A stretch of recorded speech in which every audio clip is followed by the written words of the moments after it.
Okay, have we got this figured out yet? Let me move my mic here.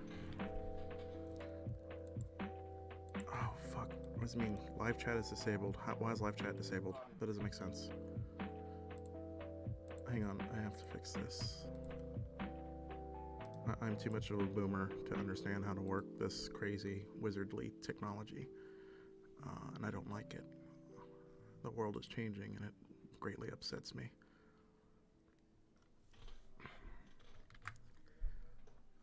I don't know why live chat's disabled. I'm trying to figure this out. Hang on, guys.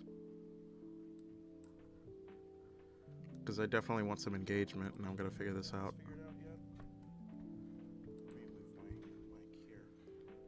Why the fuck is live chat disabled? Oh, fuck. What does it mean? Live chat is disabled. Why is live chat disabled? That doesn't make sense. Hang on, I have to fix this. Oh, fuck. I'm too much of a... That's why. Okay, let's see if that fixes it. Okay, now there should be a live chat thing. Yeah, there is. If you refresh your page, there is. Okay, sorry, I'm an absolute failure. Let's see. I'm gonna figure this out. Pause that music. Why the fuck is live chat? Let's play that music. It's alright, music. Shit, you can hear the reverb from me playing this again. I turned it on to see if the mic was working. So let's refresh and make sure everything's good. Hello to all 6 people watching this stream that started 92 seconds ago. How dost thou do?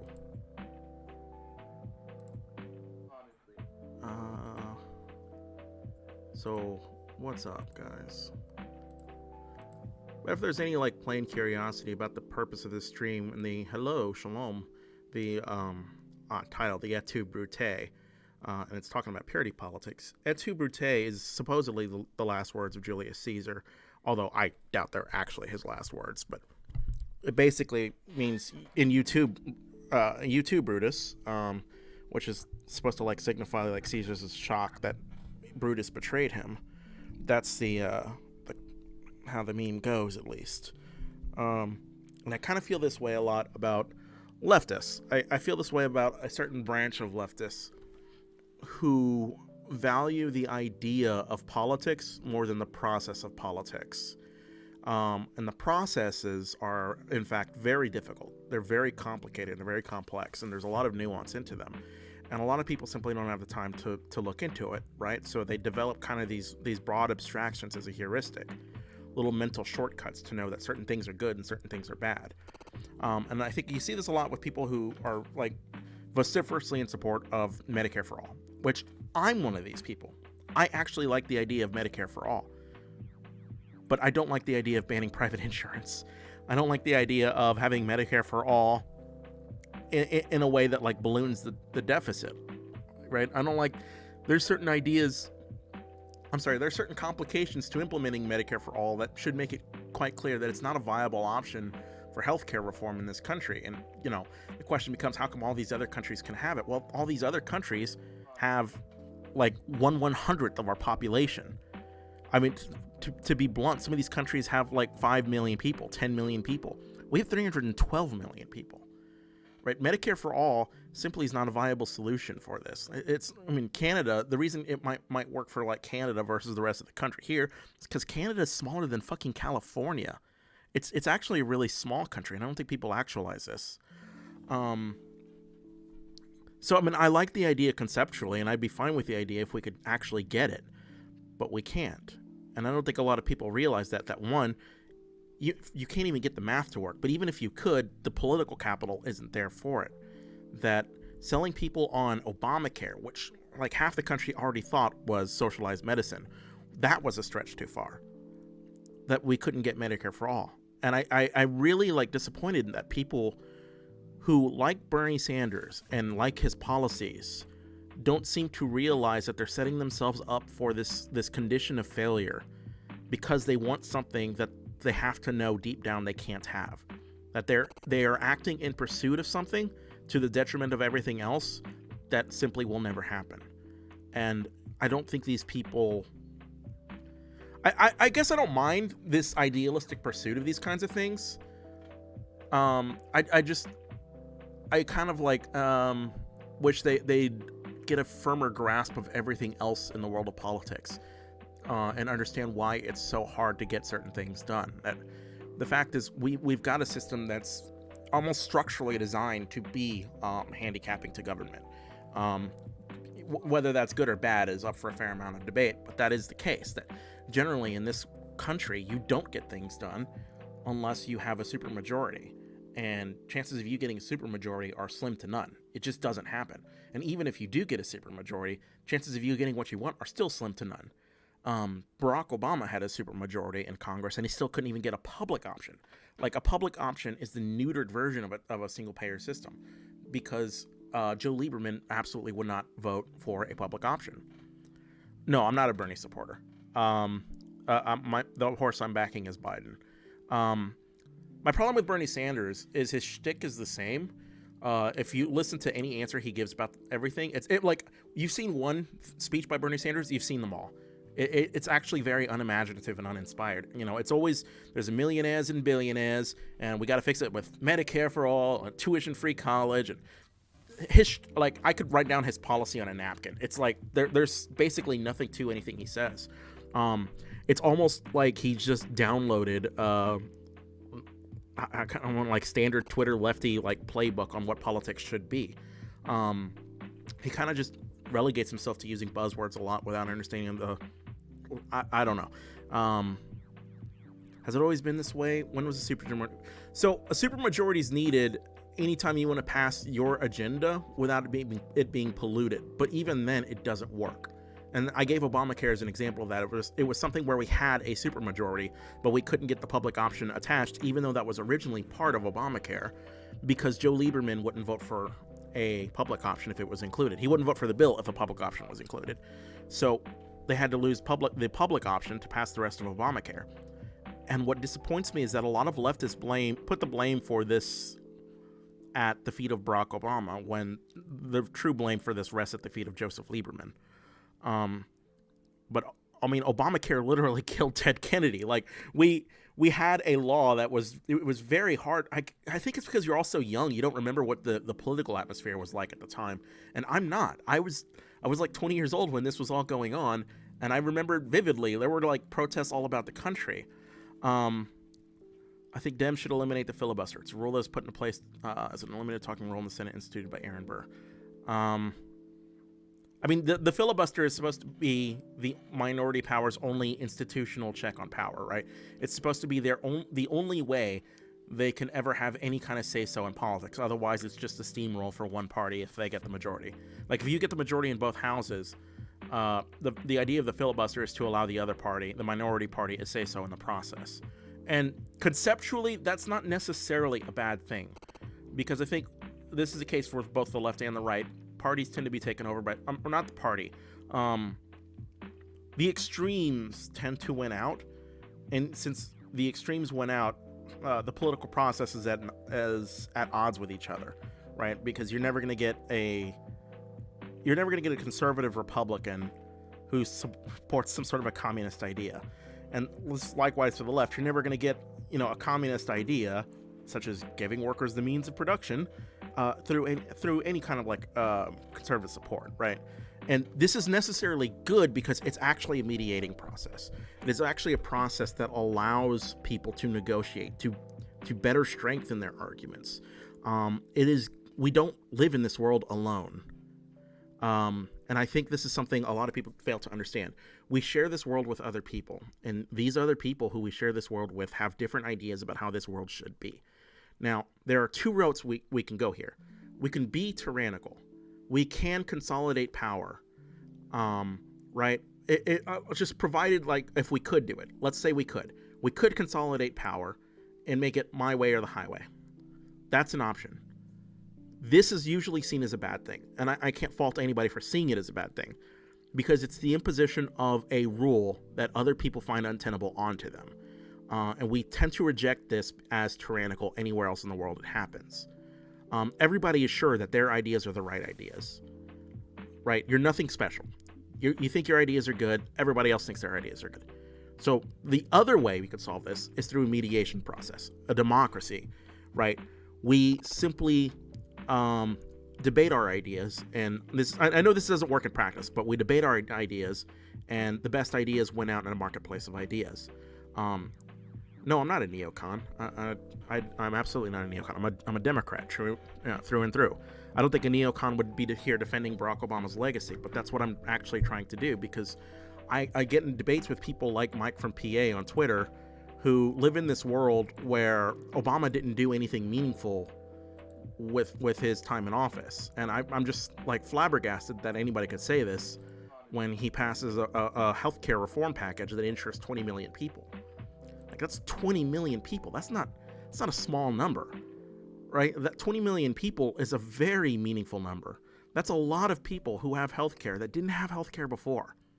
And I really feel like where the left loses the thread is because it preserves an insurance system, right? And it's not sufficiently pure to their ends because it's still a for-profit healthcare system. Even though it's helping 20 million more people, the motives behind the industry that props them up is not sufficiently pure to their standards. They have to abolish the private healthcare system. And I find this totally lacking and short-sighted. Like, it makes me wonder whether leftist politics are a means to an end or an end to themselves. And it makes me wonder how you arrive at what it is you believe is right. I don't, like, I'm not a liberal first, right? Like, I'm sorry, I'm not a liberal first. What I do is I try to like look at processes and data, which I think makes the world a better place. And it just so happens that most of the time those tend to be on the left, which I'm perfectly content with. But the left certainly doesn't have all the answers for everything. And I think like where people really lose the plot here is on Obamacare, right? Like, my end is seeing people have health care. My end will always be seeing people have the most. I'm trying to promote the most good for the most people. That is the world I want. The world that works the most, the best for the rest of the people. And to that end, giving people healthcare is that end.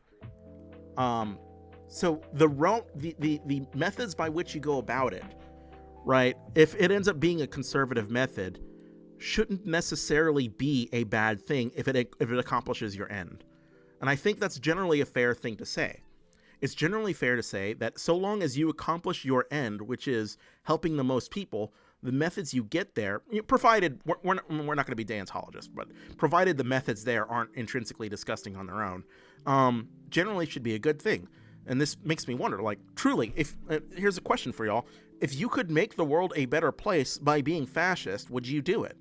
Right? Like, just hypothetically, if you knew for certain that the world would be a better place if you had fascist rule, would it be okay to be a fascist? Fascists seem to think so. So, I mean, what is the end here for the left, I wonder? But more and more, the way I talk to the left, and I really feel like they're losing the plot in terms of perspective. When I talk to people on the left, the way they shit on communism, I wish they'd shit on communism. The way they shit on capitalism without even understanding, like, I kind of want to say, like, economic processes, rather makes me think that their opposition is based on kind of like an ideological genesis more than actually any sort of understanding of economic theory or anything like that. Like, I can't, some of the shit people say or pin to capitalism is like just so fucking dumb. I want to die. Like, well, there's pollution in the world and the pollution is capitalism. Well, fucking no. Like, you are seriously deluding yourself if you think that abolishing capitalism will end global warming. That if we had communism, there'd be no global warming. That's just not the case. It's just not the case. It's not how it works. I assume even under a communist utopian world, we would probably still need fossil fuels, right? And if we want to look to historical examples, the countries which tended to reduce their pollution the most have been the capitalist ones, and the countries which tended to pollute the most tended to be the communist ones, right? I mean, the U.S. figured out that they could do unleaded gasoline well before the Soviets ever did. So I kind of reject this framing, but a lot of people carry this kind of framing about the most ridiculous of things. What really kills me is they've convinced another portion of the left that this is true, when I think anybody who intuitively thinks about it for more than 2 seconds should realize it's not. I know it's unpopular to frame it this way, but I really feel like, to a degree, the communists of the left are like the alt-right to the right, that these are people who want to kill other people. These are people who want to kill capitalists. And they'll say they don't. They just want to give workers the means of production. But it's safe to say capitalists aren't going to just surrender their property, right? They're not going to just give up things they own, right? And the only logical answer to getting property from people who don't want to give it up is to kill them. This is basically robbery. We're talking about like fucking robbing people as if it's some sort of noble pursuit. That this is basically a glorified Robin Hood. I don't understand why the concept of from each according to their ability, to each according to their needs cannot be met through a state welfare. So this purity idea that they seem to be filling into the left was outlined in the book by Jonathan Haidt, The Righteous Mind. I actually have that on my list, but I'm terrible at reading. I'm really, unfortunately, I think your name is Demos Error. Unfortunately, I'm very bad at like reading because I have like a really bad case of ADD. Like, I'm not medicated. I would buy Ritalin off the street if I could, but I can't focus for more than 2 minutes. But I'll check it out, my dude. Stalin was a neoliberal. No. Are you in favor of intervention? Depends on the intervention and why. I mean, this is another thing I've noticed. People who kind of think that you can solve terrorism or violence or warfare in the world by saying war bad and just saying the U.S. should have no part in it. They fail to realize that we are important as a country, as a world hegemon. That is this along the U.S. libertarian idea that taxes are theft. Taxes are theft, but they're justified theft. I'm fine with taxes. But yeah, I guess it would be along that idea. I tend to agree. So, Paddle Duck. All politics is applied violence. Really, politics at its root is it's a debate and a compromise about where violence should be applied. If you're an anarcho-capitalist, you favor no amount of violence. And I guess if you're a full-on statist communist, you favor the most amount of violence. Or a fascist. I don't know, but it's all about where violence is justified and how you can justify it. I'm sorry, where violence is applied and how you can justify it. And I'm generally fine with what we have now as far as violence goes. I think it allows for the most individual liberty, but where it fails is that it fails to safeguard the needs of the poor. It fails to safeguard the political needs and the logistical needs of people who are poor. And a lot of these problems cannot be ameliorated without applied violence against somebody else. And namely, this would be the rich, right? You would apply violence against them to take taxes, right? A progressive tax system is the fairest tax system. It's actually the tax system you would use to, in my opinion, solve the problem about what to do with the poor. People who don't have anything, if you allow them to wallow in the misery of poverty, what inevitably happens is the poor eat the rich. It's in everyone's best interest that the world remain as stable as possible, and the way to do that is to reduce poverty by as much as possible. But I think a lot of people have this excuse me. I think a lot of people have this idea that means the elimination of poverty altogether, which I'm fine with in theory, but poverty is really relative. I'm not sure you can ever really do that as a thing. But yes, I'm sorry, to the Jewish guy, I don't know what your name is because it's written in fucking Hebrew or something. Am I in favor of intervention? It depends on the intervention. I kind of feel like a lot of people realize the value of intervention when the Turks steamrolled the Kurds in northern Syria. It was our intervention which had us there in the first place, which, under that framework, it's our intervention which stopped them from getting steamrolled in the first place. But because Donald Trump is such a fucking idiot, what ends up happening is that the Turks just roll in and commit what is almost tantamount to ethnic cleansing, because 200,000 or something Kurds wound up being displaced by this action. There is a place for intervention. This does not mean that all intervention is value equal. Some intervention is good, and I agree that some intervention is bad. It doesn't serve a strategic end. Qasem Soleimani is an example of where I'm honestly not sure where I stand on the value of this intervention. Right, this assassination of a foreign official who is in effect a terrorist. He is very much a terrorist. Aiden Haken. That's too close to Aiden Paladin. I don't like that. I'm sorry. Let me close my Facebook. Check your mom out. Sorry, somebody else messaged me. I'm not going to do that. We'll talk to you later, buddy. On the recent crisis with Iran, I'm not entirely sure where I stand on it. I think people who think that Qasem Soleimani, who is a fucking terrorist, I don't know why this is so hard to say. He's a terrorist. He's responsible for the deaths of hundreds of Americans. He's a terrorist. I don't know why people are pretending that he was on a peace mission just because the Iranians say so. I don't think a terrorist is ever on a peace mission. Like, he might have been called there because, I don't know, maybe somebody was interested in making peace with him. He didn't make peace with us. He killed Americans. So in that sense, I am totally fine with the idea of him dying, because fuck him. He's a terrorist. Terrorists should die. That's the world he should live in. People should not be terrorists. But on the other hand, whether or not it served our strategic interests in alienating Iraq as an ally, I honestly don't know. That's a really hard one for me. And I think the people who just knee-jerk that, yes, it was always good, or no, it was always bad, they're both wrong. And I know this sounds like big brain centrism.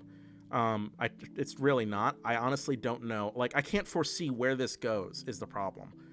And I think generally people fail to understand that leaving this guy alive could have meant more deaths for Americans. And that was a very plausible statement.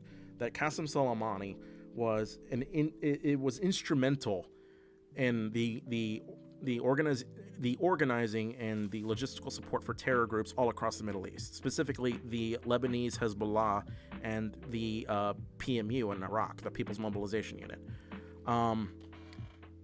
Yes, precisely. He does have blood on his hands. And it's not. I wish we'd stop pretending it's all ISIS's blood. That he fought ISIS for us and he beat ISIS for us. That's just not the case. Yeah, the PMU might have fought ISIS. They also fought like our fucking allies. The PMU and the PMU and Hezbollah are by no means saints. Yes, he's responsible for a lot of deaths. No, this didn't intend to be a Q&A. This intended to be me ranting against Mike from PA, but then everybody asked questions, so it kind of became a Q&A, I guess. I kind of like wanted to argue against people who don't realize there are people who think this is the problem. If you think your ideas are so popular, people would vote for your ideas. And it's that simple. People who think that the most extreme left, of any idea are the most popular ideas in the country because they read some poll results that say so, fail to understand that we've already got like a party that encompasses all of these ideas in the Green Party, and nobody fucking votes for the Green Party. People like moderation. This country is exceptionally conservative, and people don't realize it. Now, that's not to say Democrats are exceptionally conservative, because I'm not entirely sure that's true. But this country, as far as where the Overton window is generally pretty centrist at the most. I think some people have these ideas that they can move the Overton window by getting quote-unquote actual lefties elected. I think these people seriously miss what the Overton window is and how it moves. For his time, Barack Obama was an actual lefty, and what wound up happening was we got Donald Trump, Barack Obama put the first Latino woman on the Supreme Court. Donald Trump argued that Latinos shouldn't be able to try him in the Trump University lawsuit because he's building a wall. Like, these are not. If we really wanted to go like far left, we would never have elected Donald Trump, but we did, right? Like, for whatever reason, people rejected Barack Obama. And if you really wanted far left, but you couldn't get it, you'd go with the most left. But I don't think I think people who think like Bernie or bust are people who like to wear politics as a badge. They like to wear the fashion of politics instead of they like politics applied. That fucking pisses me off. Politics isn't supposed to be a fucking social club. It's not supposed to be a thing where you get people to validate your opinions for you, right? These are real issues that require real solutions. What you do about healthcare, what you do about intervention, what you do about a global war on terrorism, what you do about the state of the deficit and the debt, what you do about the environment. These are all serious issues. And people who are thinking, well, we'll ban fracking, tuition-free college from everybody, Medicare for all, we're going to end wars. Like, you people have no idea what you're talking about. And it becomes abundantly clear that they don't. They like I said, they want politics as a fashion statement, not politics as an applied process. I'm not, again, Paddle Duck, I'm not against Medicare for all. I think you weren't here when I said it, but I'm not against Medicare for all. I like the idea of Medicare for all. I don't like the idea of banning all private insurance. I don't like people who think that Medicare for all can be like that we'll ever get Medicare for all if we just elect Bernie Sanders. Like, I think these people are setting themselves up for a serious state of failure because they think this country is further left than it actually is. That if we passed Obamacare and we couldn't even get a public option passed, what makes you think we're going to get Medicare for all? I mean, look at the opposition it's gotten from within the Democratic Party. Even if the Democrats swept the country and got super majorities, they still couldn't get Medicare for all. It's not viable. And you know what's worse? There are examples of where Medicare has been implemented. Single-payer Medicare type programs implemented across states in this country. These are the beakers, right, for this applied healthcare program. And everywhere they've been tested, they failed. They failed in Vermont, which tried its own pilot Medicare program, failed. Tried it in California, failed. What makes you think it's going to work across the country? Like, it's simply not. The political capital just isn't there to get Medicare for all. So I'm fine with Medicare for all conceptually. I'm not fine with the idea of losing to get it. Like, I shouldn't say losing to get it, losing trying to get it, which is what's going to happen. That everything you try to do, politics has capital with it. What did Mike from PA do? I haven't been paying attention. Let me look for it. Mike from PA talked about how Barack Obama didn't get meaningful change, and so there's this really neat trick where you can talk about like meaningful change, because meaningful is a word that can mean fucking anything. You just put in your own word for meaningful. You decide what meaningful means. So even if he does something meaningful, you just say, well, that's not meaningful, and you win the debate. But he's talking about how like leftists never they get power, but they never use it to enact meaningful change. And I say, I bring up Obamacare as an example of what I think is meaningful change. And he says no, right? Obamacare is not meaningful change. And this like really bugs me that leftists do not defend Obamacare. And I know why. It's because it preserves the insurance system and they don't like insurance. But something like 80% of Americans who have insurance like their insurance. You have to defend it. Politically, you have to defend it. You can't just abolish it. Obamacare insured 20 million people. It gave 20 million more Americans healthcare than had it before. That's not a small feat. It extended the solvency date for Medicare. That's not a small feat. That means Medicare is going to last longer for Americans than it would before. That's not a small feat. That's a big fucking deal, right? Expanded Medicaid provisions to people who are within 133% of the poverty line. That's not a small feat. That's a big fucking deal, right? Maybe Obamacare wasn't your ideal cup of tea because it left the insurance program in state, but don't say it wasn't meaningful, right? 20 million people have insurance that didn't have it before. That's very meaningful.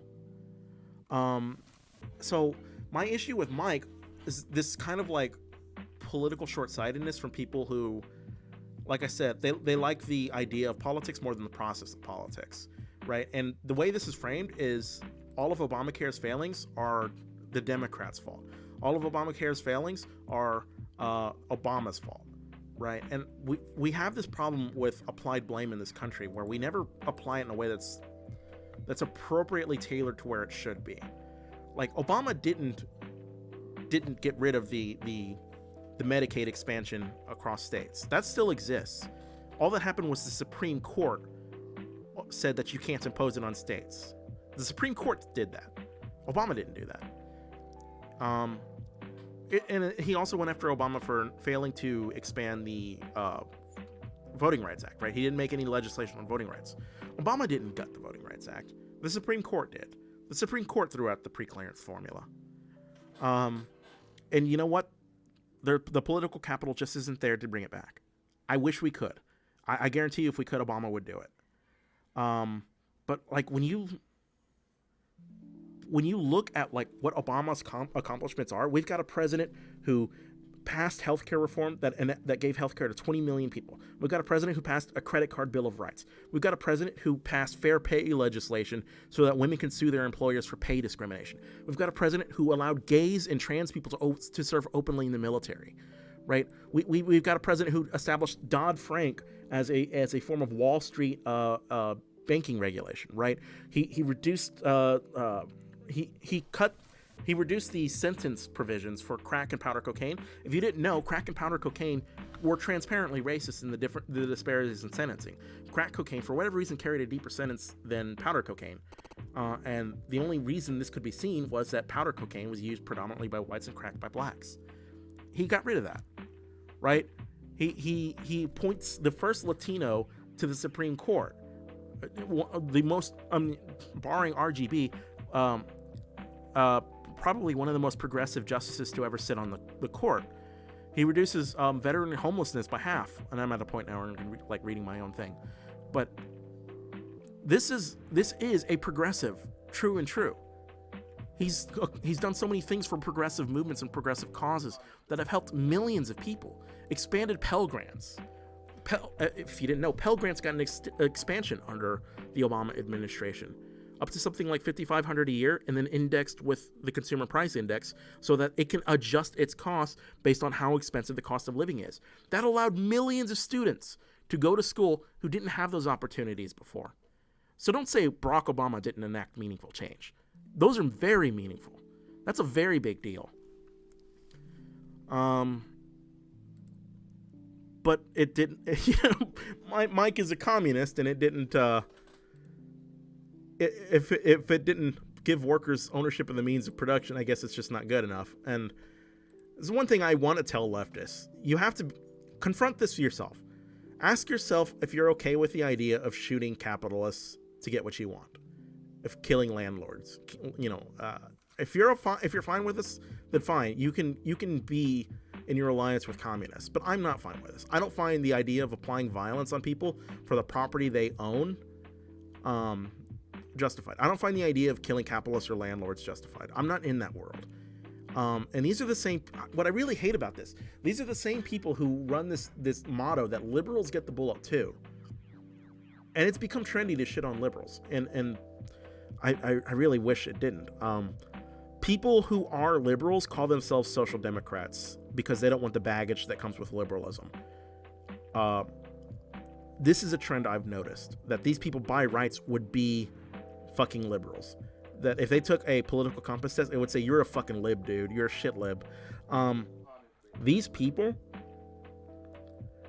they because liberal has become such a dirty word, they've run away from this title. But liberals are the vehicle by which leftist policies are ever enacted. It is always liberals in this country who get things done. It's not these fucking anarchists who work food, not bombs. Oh, they're really helping fucking hunger. No, it's liberals who gave us the food stamp program. It was liberals who gave us civil rights, the Civil Rights Act, right? It was liberals who gave us the Voting Rights Act. It was liberals who gave us Medicare and Medicaid. There's everything good that's happened in this country, everything that the working class is so proud to call them, to hold in such high regard, has been a byproduct of liberal politicians and liberal legislation. It was us who did it. But now it's become a word. It's actually become a word to just mean neoliberal, which is another gripe of mine, that neoliberal means something other than liberal, but people keep using liberal and neoliberal interchangeably. My understanding of neoliberal is a person who is generally liberal who favors a laissez-faire style economic system. I don't favor that. In fact, a lot of people who are called neoliberal, I find, don't favor that. I'm sorry, I'm catching up on chat. I don't think the act of intervening in foreign policy makes somebody a neoliberal. I don't think Hillary Clinton is a neoliberal. I don't think Joe Biden wants a $15 an hour minimum wage. Does that sound like fucking neoliberalism? I think to some of these people who rely on buzzword politics to make their argumentation for them, it is true that $15 an hour minimum wage might make somebody a neoliberal. That's just stupid. Neoliberal means laissez-faire laissez-faire applied economics, right? If you aren't laissez-faire, you're not neoliberal. Like, it's kind of necessary for it. I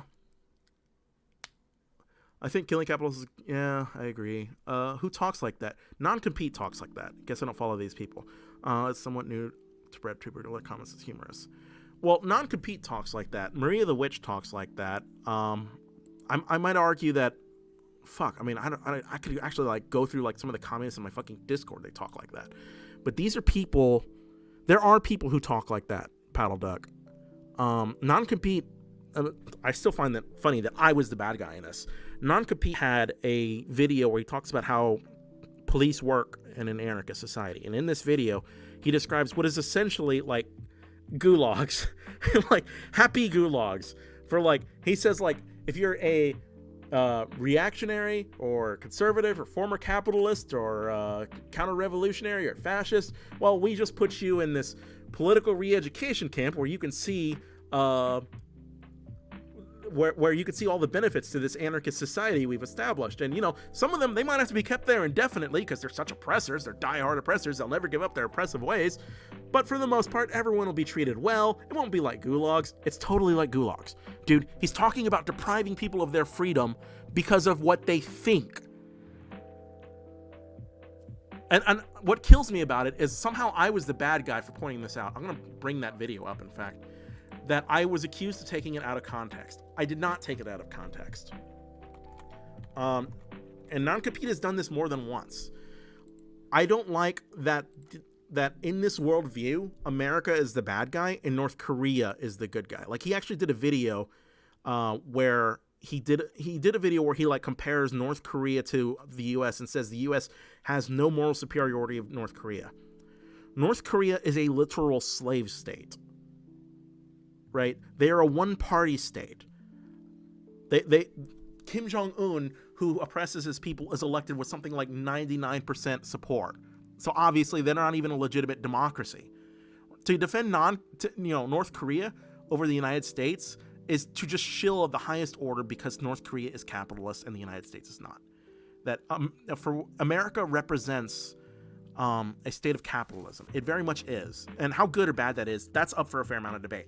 But this idea that North Korea is a more morally superior state than the United States is frankly bullshit. And when non-compete floats this idea, he seems pretty peaceful, but I haven't watched all his videos. Well, tell you what, buddy, let's go over it. Let's go over it just for you. I'll bring up the clip I was talking about, and you can see what I'm talking about. I'll turn the volume up. Society would be estimated that more than half of all prison and jail inmates have some form of mental health problem. To ignore this fact and simply imprison people whose medical needs harm themselves or others is truly criminal negligence. In an anarchist society, the number of people who make it to adulthood and commit violent acts based on undiagnosed or untreated mental illness will be substantially lower. It's a sad fact that some violent or predatory individuals may never be capable of entering back into society. But rather than abandoning these people, we must do our best to give them the best possible chance at recovery and reform with the hopes of eventually re-entering society. In situations where re-entry does seem possible, care must be taken to monitor and assist these reformed individuals to preempt relapse or deception and to ensure that the patient successfully merges back into wider society. Reactionaries and counter-revolutionaries would be treated in a very similar manner. How we deal with former capitalists, fascists, and other such oppressors will be one of the great tests of anarchist society. Great care must be taken to treat them compassionately and humanely, giving them every opportunity to join our society as active and productive comrades, starting by treating them like any other comrade with special circumstances. Rather than ship deposed class enemies off to inhumane gulags or otherwise seek out revenge, they should be placed in reform centers where they are able to live in comfort and benefit from counseling and education, teaching them about the benefits of our new society. Some may never be willing to give up their abuses, and these die-hard oppressors would need to be secluded, perhaps indefinitely. But capitalists and reactionaries who demonstrate a willingness to re-enter society on equal footing should be given every opportunity to learn, grow, and eventually rejoin our community in peace. Chapter 9, the military. Okay, that is non-compete describing what is a fucking gulag, right?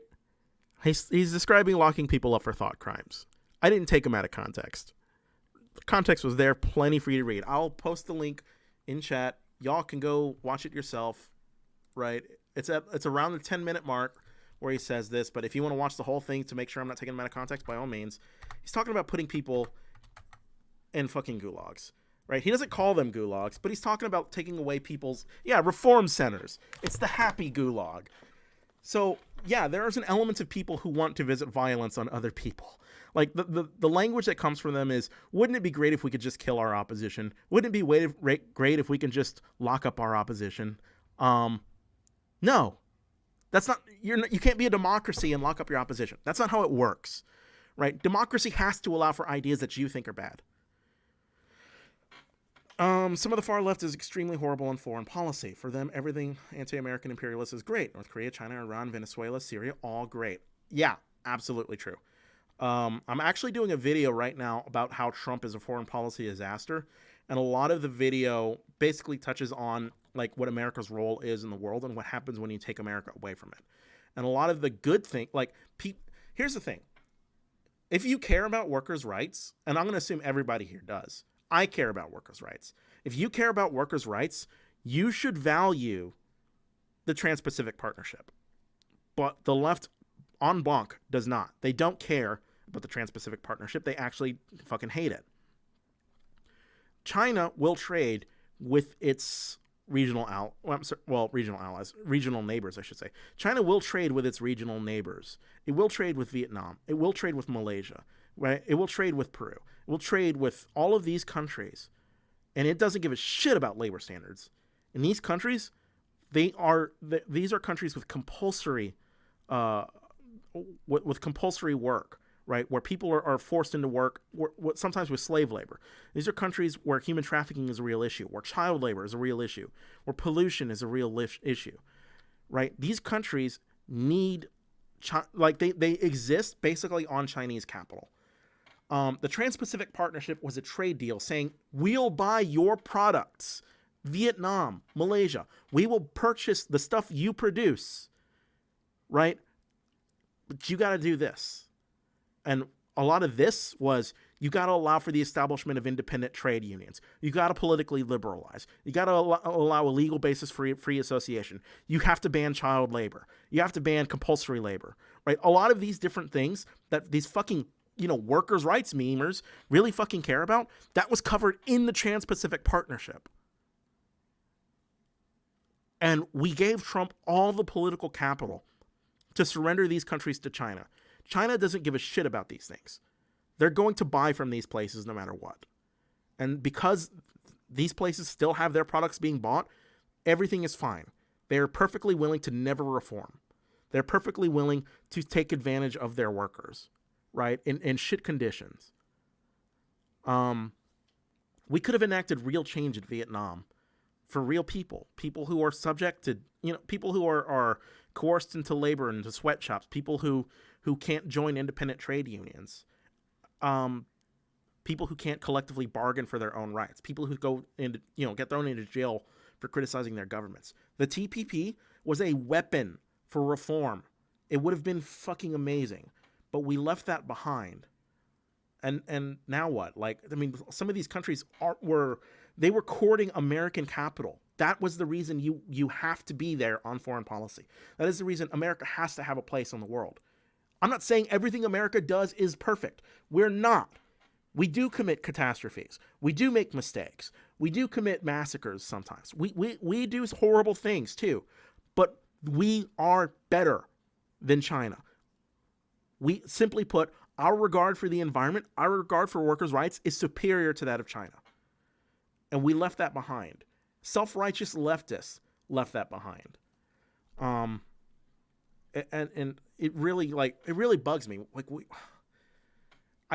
the people I ask to give me like what was your issue with the TPP? Like they can't fucking tell me. Like it's really just it's buzzword politics.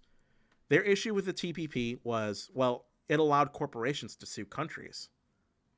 So fucking, dude, what world do you want to live in where private entities cannot sue the government? Like, let's just fundamentally, on the principle of that, that's already like a bad idea to think that the government can act without being sued by its own citizens.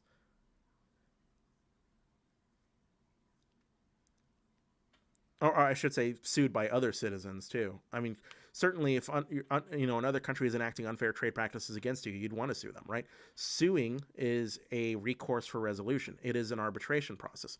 It is the way you basically fix an error or a misdeed. And the famous example, I totally stole this from the Destiny debate, but the famous example was a Canadian company trying to sell I think it was to France. They were trying to sell a product to France that was ruled environmentally unsafe, even though the French had ruled themselves only like a year before that it was actually no problem. It was, the product was not carcinogenic or anything. But they wanted to exclude the Canadian company from their market, so they amended their legislation without any real basis. Like that was an example of arbitration working. You have to allow for these kinds of things. These are good things, right? God, especially if you care for like workers' rights. I mean, workers are only workers insofar as they have jobs. Like this is a big deal. A lot of like jobs are completely dependent on foreign capital or on foreign trade. So we've basically just completely dropped the ball on that. But yeah, leftists are pretty bad on foreign policy. Especially when it comes to the necessity to intervene in some places. It's a fact that you don't always know how any one intervention venture will end. You can't know that. Foreign policy is very unpredictable and it's very difficult. But that doesn't mean that it's all value equal. That sometimes we live in a world where you have to bomb terrorists. Like it or not, we live in a world where sometimes you're going to have to deal with terrorists. You're going to have to kill terrorists. For the safety and security of the rest of the world, that's the world we live in. And it sucks that sometimes we miss. Sometimes we do horrible things. I see all of this. Yeah, we fuck up sometimes. Sometimes we kill innocent people, and it's horrible. But would it have been better or worse if we weren't there at all? Probably would have been worse. Like Iraq, I would say Iraq is most definitely a better place today than it was under Saddam Hussein. But I think that idea is outrageous because the Iraq War is politically very unpopular. And it should be. There were a lot of misplays from the Bush administration. What I find, though, is that people don't find So here's another question. Is the Iraq War bad because it was poorly handled, or is the Iraq War bad on its own merits? Like, is removing dictators bad on its own merits, or is removing dictators bad only when you do it badly? Like, I don't know. Like, I think some of these people would... Like, I got to bring up a conversation I had with GRM on Twitter. Like... She's talking about like the need to oppose Iran as a fascist regime, but that doesn't mean war with Iran. And I'm like, okay, well, how do you oppose it? And she's like, it's up to the Iranian people to oppose it. It's like, okay, so why is armed resistance against the Iranian regime from the Iranians okay, but armed resistance from the Americans not okay? Like, if the goal is to liberate them from fascism, why is this changes in value? And the reason GRM gave was, well, who said it was armed resistance? Like, okay, they're fascists, but we have to just tolerate them? Like, what is this? Or how do you... I mean, is this really an answer? We should just give non-armed resistance to fascists? To fascist governments that bully their way... That hang gay people, like, in the street? Like, Iran is one of the few countries that still does executions as a public spectator sport. Like, they actually hang people from cranes in Iran. You think I should make a video about the TPP? I think so many people might have known it. I actually do. I'm actually going to read you like part of my own script. I think your name's pronounced Libu Mooney. I'm sorry, I don't know how to pronounce it. But I'll read you the section I got for the TPP. It's actually very short, but I mean, it has the citations for everything. Unfortunately, yeah, precisely. You can't impose soft power without hard power. Hard power is a necessity to today's world, especially when countries like China and Russia are more than willing to apply hard power to get what they want.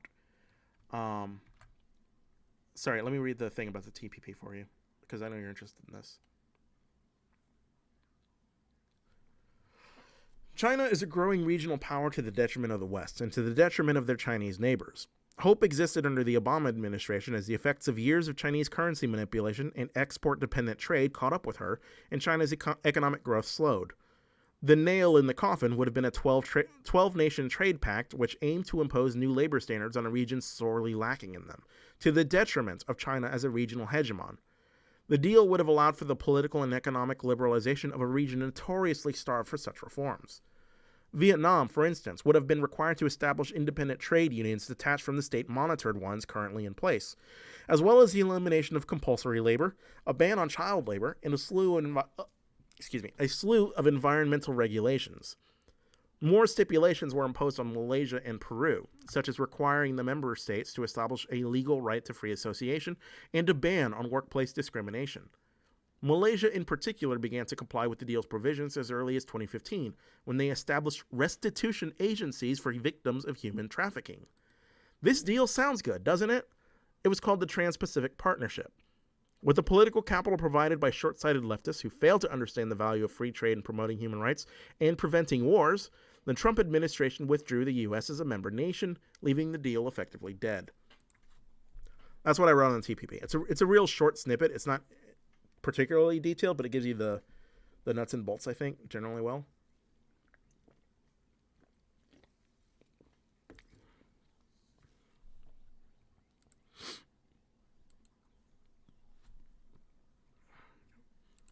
People who, I mean, I find people who claim to care about the status of these third world countries, while also opposing every trade deal with them, to be a little bit like fucking nagging. If you really care about these people live and die based on our trade. Like, they need us to buy their products. It's fundamental to them that a lot of their stability, economic and security stability, is done on the basis of foreign capital and American capital too. If we stop buying from them, they're left without jobs, right? They're left with goods they can't export. They're hurt because of it, right? It becomes kind of a North Korea situation. Having money is to have security, and they get that security by trading with us. So if you really care about these people, I just think you wouldn't just knee-jerk to trade deals so often. It's a little bit like I kind of talked about this to a lot of communists who the way this is described to me from them. I'm not an expert, but the way this is described to me from them is that the world they envision is divided into communes, and these communes can trade with each other. But the mechanism for worldwide free trade, which is capital-based, I guess that wouldn't exist anymore because there's no incentive, right? No commune is going to go all the way across the Atlantic and to Africa to take coffee beans from Rwanda and then take it back, right? That's just not how it's going to be. Oh, yeah, see you, Paddle. Yeah, totally. Just imagine, Rwanda suffered a really bad genocide. I just did a video on it. We suffered a really bad genocide almost 20 years ago. No, more than 20 years ago, almost. Coffee is like their lifeblood. You take that away, you've got 11 million people who now have no money. They have no means of living, no means of supporting themselves.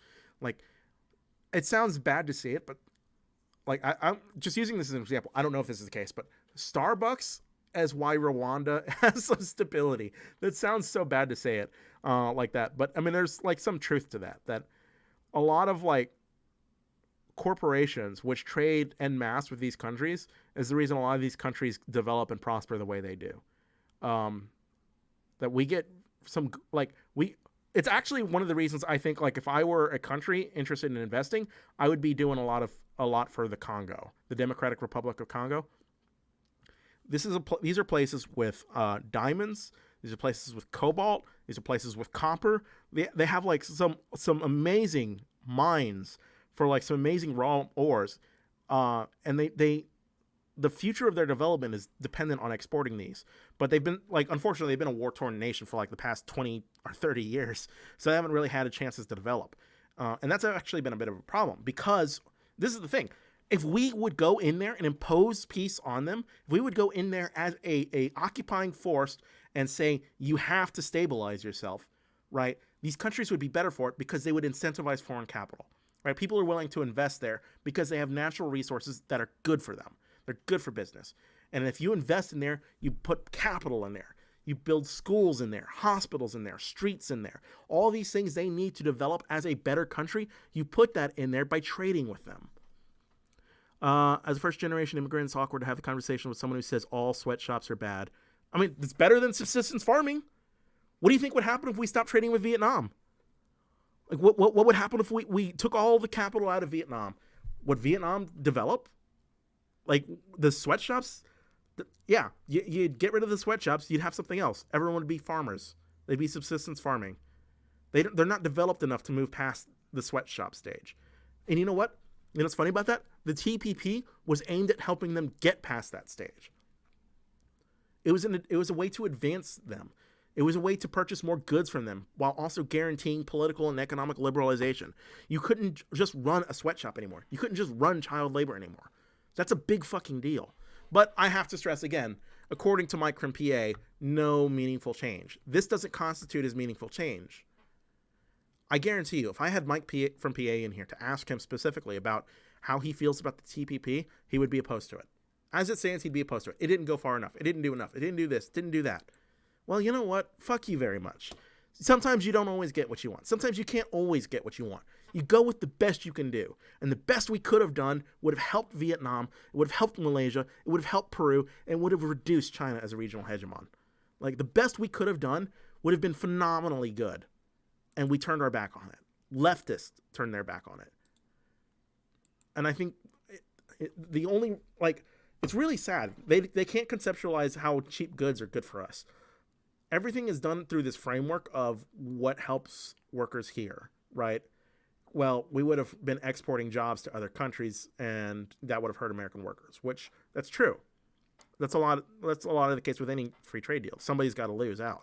But for the most part, everybody else wins more than they loses. And I'm sorry, but some jobs, it's just time for them to expire. If somebody can do it cheaper and better, then it's worth going cheaper and better. What's to say what the powers which could go in there, materials should help these countries, anything that would just exploit the workers, make things worse. I don't know that that's the case, right? I mean, that wasn't the case with. I mean, I'm not even sure I'd say that's the case with, like, we'll use Japan as an example of a country that we totally destroyed, but for all intents and purposes, we nation built. Japan is a very developed first world country on the backs of our intervention. I highly doubt they would have developed in the same way if we just left them to themselves. That's not necessarily justifying the bombings or anything like that. I'm not. I'm actually opposed to them, but the end result is better because we made them develop. Like, we made them liberalize. I think globalization can be a good thing, but it should come at the expense of American jobs. What? I think a globalization can be a good thing, but it should. Do you mean should not, Crazy Chris? I mean, it's going to, no matter what. Noam Rodum, like, if you're interested in Congolese diamonds and cobalt, it sounds like you'll invest in the mines. Yes, you will. No, you don't need a well-educated local populace to mine diamonds, but you do need a well-educated local populace to treat people who get hurt mining the diamonds, right? You do need a well-educated local populace to entice foreign investors to come and help build those mines. Education isn't just for miners. I honestly, Libo Mooney, I honestly don't know who buys from Rwanda. I just know their export is coffee beans. I doubt it's Starbucks too. I'm betting Starbucks probably gets their beans from Guatemala. I kind of just use that as an example because I kind of want to make the point that a lot of these places and companies and things that people shit on do a lot to help other countries, and they don't realize. Like, a lot of people are really short-sighted about it. It really kind of becomes one-dimensional. Like, oh well, Starbucks is bad because once they said a black guy couldn't sit there because they thought he was homeless or something. I don't remember what the scandal was, but I mean shit like that. People don't care about jobs. People care about livelihood. Yeah, that's true. But I mean, jobs are an avenue to livelihood, right? Like, if you don't have a job, you don't have a good livelihood. Japan developed industry. They exported cars and technology, not resources that you mine. Sure, that's comparative advantage. They don't. You export what you can, import what you can, right?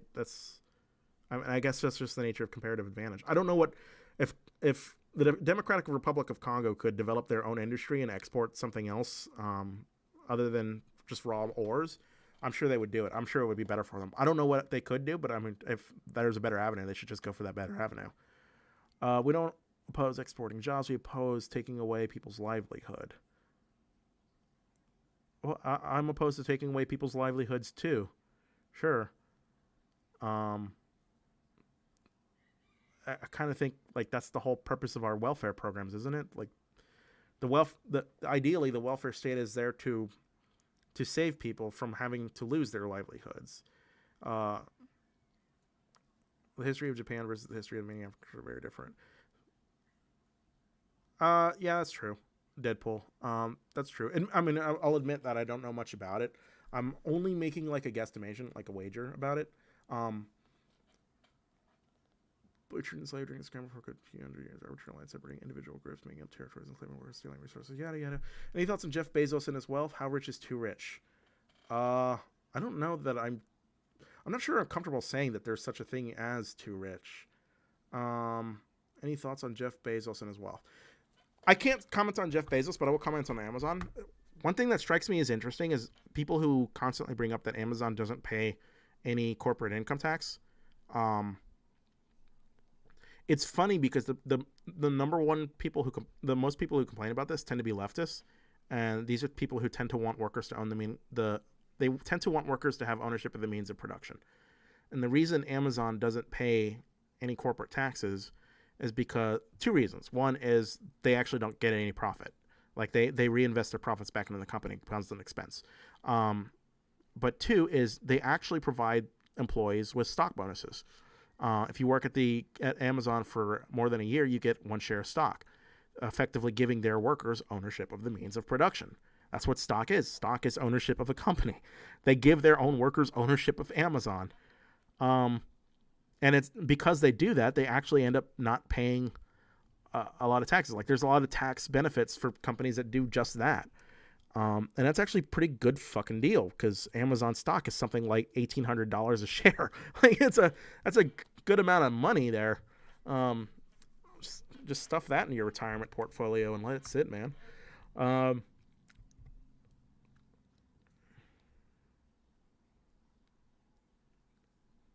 Oh yeah, Labu. I take your word for it. I honestly don't know. It was just an example, but yeah, like I'm not mad or anything. Deadpool. Then after World War II, America and many other countries occupied Japan and helped some of their industries. They didn't do that I might argue they should do that with Africa. But that is seen as a little bit oppressive and hawkish, and the political capital just isn't there for it. But like fundamentally, like this is a question of like, okay,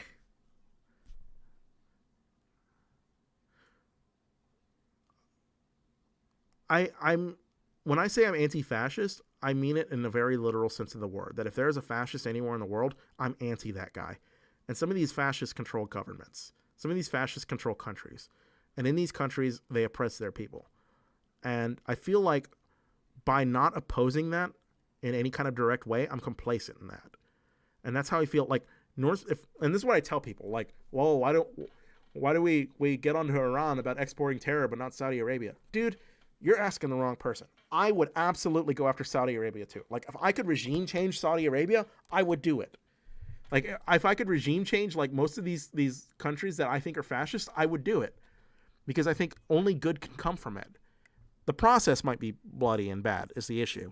But I think down the road these countries would be better for it. I think North Korea is an example of what happens when you're complacent to fascism. I mean for generations now, this is a country that's been lost to a fascist ownership of state. These people have no rights. They're basically a slave state. They actually enslave their population for political crimes. And what's interesting is you ask people, like, I don't know why this is the case, but if you ask people about opposition to Nazi Germany, everyone's like, yeah, that was great. We should definitely go in. We should definitely fight Hitler. Hitler's a monster. We should have to overthrow him. They purely black and white with Hitler, right? Nobody's isolationist when it comes to Hitler. But when it comes to North Korea, oh man, I don't know. You know, probably kill a lot of people. You know, it would be really bad. You know, why doesn't the same argument apply? Like, everything you could say about Hitler, you could say about Kim Jong-un, barring the imperialism, right? But I struggle to see that as a compelling argument. Or would you really say you would leave Hitler alone so long as he didn't invade anyone? The concentration camps are fine. It's just a matter that he didn't invade another country. Like, fuck, no. You don't believe that. Yeah, that's an excuse to not have to pay your taxes. They still make use of infrastructure, dude. They should pay them to that as well directly. I mean, they also contribute quite a bit to that infrastructure too. God, I don't even know what I don't think they pay on corporate taxes because they don't make a profit. I don't know, maybe. I mean, the whole point of that infrastructure is to allow for companies like Amazon to move their product. And I kind of feel like, in effect, they are paying for it, right? Like, I mean, I can't fault Amazon for taking advantage of what we offer them to make workers better. Like, that's what they do, but I don't know. Stock means nothing if you're fired. No, you still have ownership of your stock if you're fired. Deadpool, if you get your stock bonuses and they fire you, you still have the stock bonuses. You still have however many shares you had at the time of your termination, and you can still sell it, or you can still just hold on to it and let it accumulate.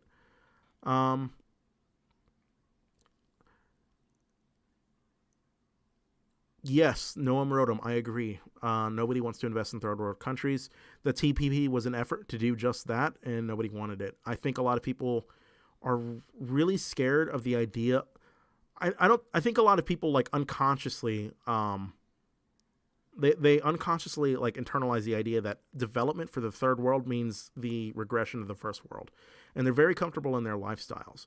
And a lot of people who fetishize the idea of, regular blue-collar work, which are just old economy jobs, they fetishize this, don't want to see these jobs lost, because the damage is very immediate. You could see people who are hurt by it very immediately.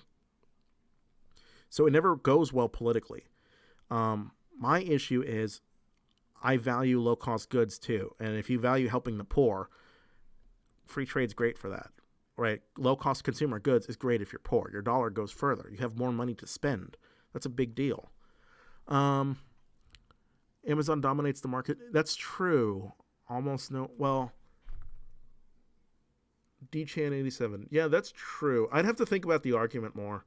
I find myself, like, exhausted, though, that when a lot of people talk about Amazon not paying taxes, they either don't know the reason that's the case, they kind of just knee-jerk at it, and I find that a little frustrating. But, I mean, that's a fair point. Sanctions are a good alternative to war. Indeed, and we use sanctions as alternatives to war all the time. But, I mean, we've got sanctions on Russia, we've got sanctions on Iran, we've got sanctions on North Korea. They still exist. Right? These places, the Ayatollah hasn't gone anywhere. Kim Jong-un hasn't gone anywhere.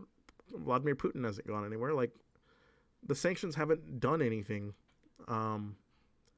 Like, they can cause, like, I mean, in Iran, famously, they caused some currency riots a few years ago, but it didn't really do much to remove the Ayatollah. And I guess our end goal should be regime change, not in making life inconvenient for the Ayatollah. Have you ever heard of the Pair 2 efficiency? Now that I agree with, I don't know what that is.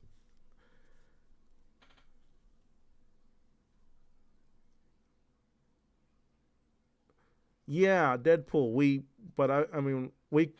didn't enter, define enter. Like, we were lending and leasing. Like, we were giving our allies fucking weapons and tanks. Like, we were, for all intents and purposes, entered into the war. We just might not have been, like, doing combat operations, but we were giving them our shit. There's a good Kyrgyzakt? I don't know who that is. A selfish argument of helping everyone or something like that. Yeah. I'm literally talking. I don't know what it is. All right, I'll look it up. Please do a video on it, dude. I'm bad at making videos. I don't want. I can't make videos. I can't write for my life. Sanctions are a useful tool, but they're not worth anything if we didn't have hard power to back it up. True. The way America can sanction certain bad individuals is good only because of our powerful hegemony. That hegemony needs to be maintained with the hard power of military and economic domination. Absolutely true. Also about the Hitler thing, British and American intelligence had knowledge on some of the concentration and death camps while also having some air missions take place in Poland and more Soviet ones. They still didn't do anything. It's actually a big point in history curriculum here. Also true. Also a thing that's really fucked up. Also a thing that I find people... I think if you ask people if they're... Like, would you favor military intervention to put an end to Hitler and his concentration camps? Yes. Everyone will say yes. Ask them that just the exact same question, but replace Hitler with Kim Jong-un, and it becomes no. And I don't know why that's a big difference. Why is it okay for Kim Jong-un to operate concentration camps, but not Adolf Hitler? I'm sorry. Yeah. Why is that the case? Regime change is good when it's a country that abuses human rights. Fucking true. Part of the problem with countries like North Korea and Iran is that richer countries are still supporting them. That's why they haven't produced... Yes, that is the problem. Iran lives off of Russia. Like, Iran and Syria live off of Russian assistance. The problem we have in regime changing these places is that when we try to regime change them, we do it by proxy. We will let proxies try to overthrow Syria or Iran instead of doing it ourselves. But Russia will not fight those proxies by proxy either. They won't just arm Syria and arm Iran to fight proxies. They'll actually take an active role. Famously in Syria with bombing campaigns, they actually do use their military to impose their will.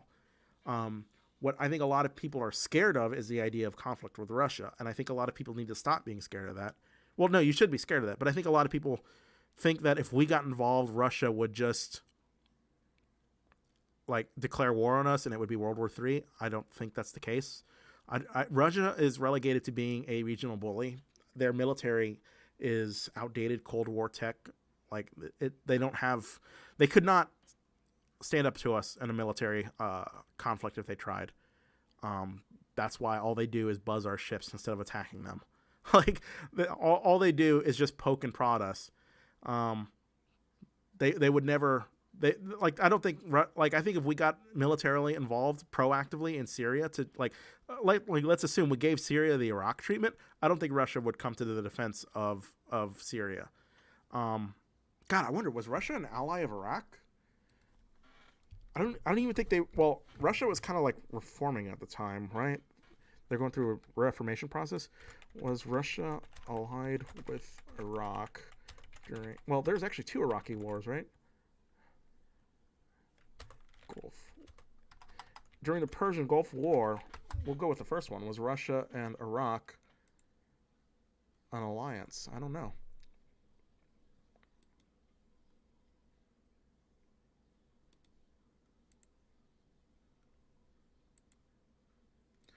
Soviet Union was critical of Saddam Hussein's... Oh, okay, so they were against it. Okay, well, that ruins my point.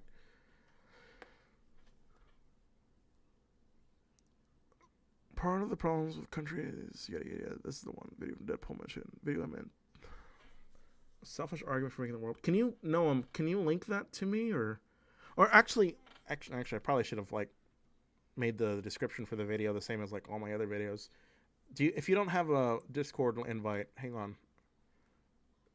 I want you to come to my Discord. Like, feel free to hop into my Discord, drop this stuff to me. I will gladly read it. Or I'll try to read it, or I'll try to watch it. I don't know. I've got ADD, dude. I'll do what I can do. Our country doesn't want to go into tit for tat with China, who's acting as that country's bigger brother and is our economic rival with Russia. Chinese aggression needs to be dealt with. And people who... You try to, you can't send it? You can't drop the link in my Discord? Wait, hang on. I can give you a wrench. I'm going to wrench you, and then I'm going to unwrench you. Okay, now you can do it. Post your link, and then I'm going to unwrench you.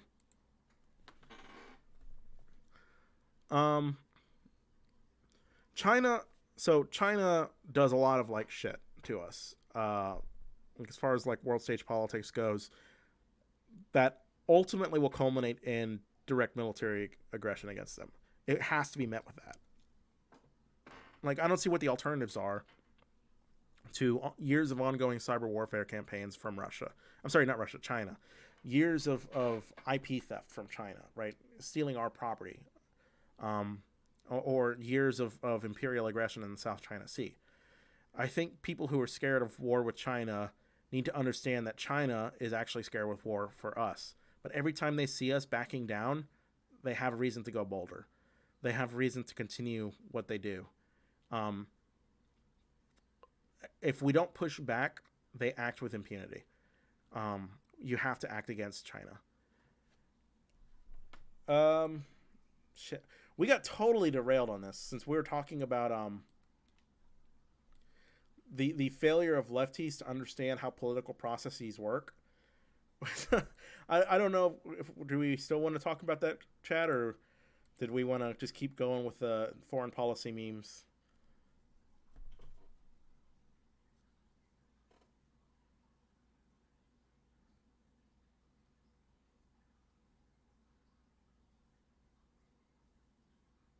Oh, I'm glad I could help. Damos Error and Rick Speak. Hey, dude, I like you. I ain't seen you in forever. Trump is setting the stage for the U.S. being pushed out of the Middle East, though, and it's going to be Russia, or more likely China, that's going to step in. China is the biggest danger to the West. Fucking true. The question is, what do you do about it? I mean, in the Middle East, we have to maintain a military presence. We cannot just withdraw. I think seeing what happened in Rojava is evidence about what happens when you do withdraw. And I mean, fucking like it or not, a lot of terrorists who have active plans to kill Americans exist in the Middle East, and we have to be proactive in killing them. As for leaving a power vacuum for China, it's also an issue. Chinese, like, imperialism in the 21st century is a little bit different than I think people understand it from, like, the 20th century, where I said it used to just be the occupation of a country and then the exporting of the country's resources. I think today now it's a lot more suave and clever, specifically debt trap diplomacy, right?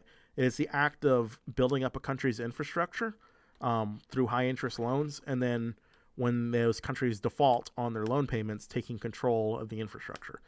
Specifically, famously, Sri Lanka failed to repay China for certain loan payments, and what ended up happening was they had to surrender warm water ports to the Chinese. And another example that's bound to happen is in Kenya, they're actually the recipients of high interest loans from the Chinese again to develop their own economy.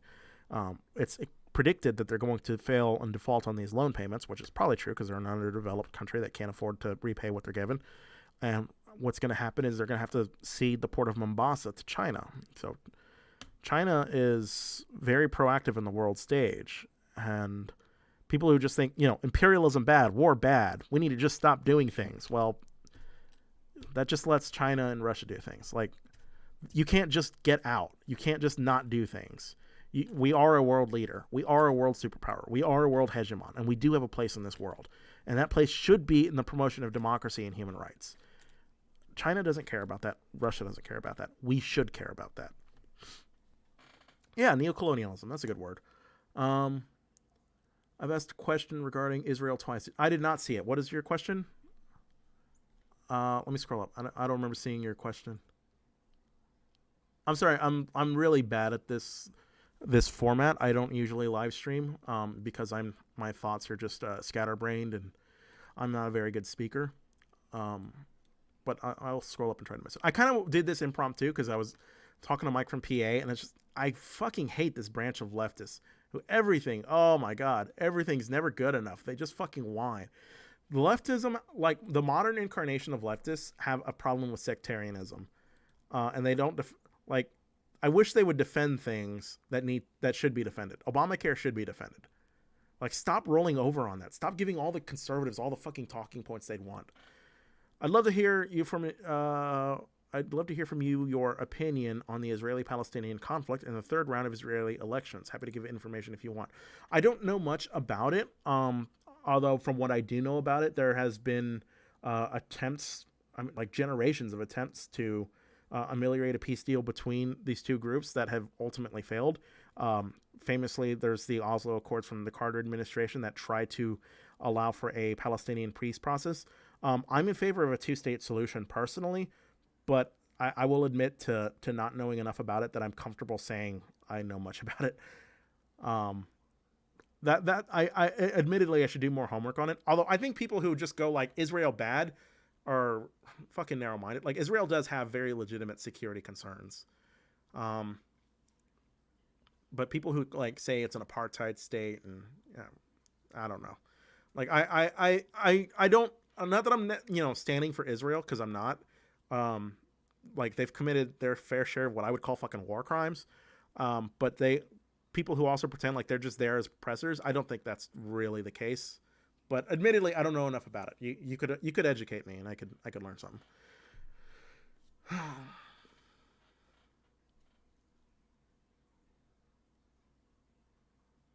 It's only imperialism when the U.S. and Europe do it. / sarcasm. That is also true.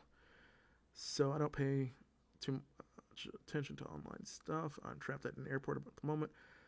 How have you seen people talk about Stalin, Lenin, Russian? Liboom, I have people in my Discord. Like, my Discord for... I don't know. I know this is my fault, because the Three Arrows has been more or less co-opted by, like, communists. But I've been, like, inundated with communists in my Discord server. I can't stand these people, because a lot of them are, like, actually, like, revisionists about history. Like, I've got this one guy named Noah Hirschberg in my server who absolutely stands, like, Stalin's Russia. Like, it was a great thing to have Stalin's Russia. And he denies, massacres. He denies gulag figures. Something like 2.5 million people died in Stalin's gulags. It didn't happen. 22,000 Poles were massacred by the USSR. That didn't happen. There's no evidence it was that. How do I talk about these ideas with these people responsibly? I don't know. I can't. I'm like trying to I need a final solution to the tanky question. That's what I need. My server's a nightmare because of these people. These people just, oh my God, shut the fuck up. Like, there's just so much shit. I try to talk to these people sometimes, like gauge their ideas and stuff, but it's a little bit of a nightmare. It's legitimately a little bit of a nightmare. If you want to come in and change the rhetoric on this, I welcome you, but sometimes these people, oh my God, they talk in different languages. I don't know how to talk to them. I don't know how to talk about them. I say one thing and I get like fucking essays written. It's just insane. The Oslo Accords were during Clinton. I thought the Oslo Accords were during Carter. Are you sure?